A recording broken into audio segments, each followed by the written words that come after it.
The World Cup has only just begun, and Messi has already written himself into history again. At 38 years old, he scored a hat-trick for Argentina against Algeria. Those 3 goals took his total World Cup goals to 16, tying Miroslav Klose's all-time record. Many people say this is Messi's final World Cup, but somehow, he does not seem ready to leave quietly, because Messi's life was never just a simple story of a gifted genius winning everything. When Messi was a child, he was much smaller than the boys around him. While other kids were running, growing, and getting stronger, doctors diagnosed him with a growth hormone deficiency. It meant that without treatment, he might never grow into the body needed to become a professional footballer. So he began hormone treatment. And that was not just an inspirational phrase. It was a little boy facing needles every day, hiding the pain, and then going back to the football field the next morning. The cruelest part was that the treatment was expensive.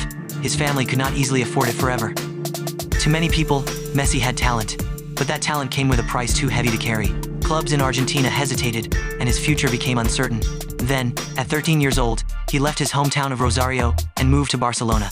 A child crossed the ocean with a football dream in one hand and a medical record in the other.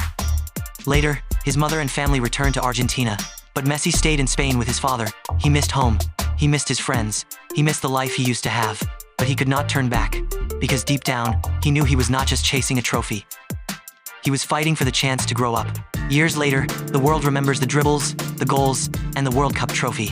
But many people forget that the man standing at the top of football history was once just a little boy afraid he might never grow tall enough.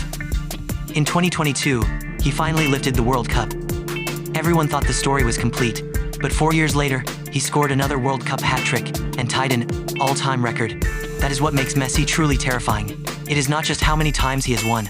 It is that destiny once wrote impossible into his story, and he spent his entire life rewriting it into legend.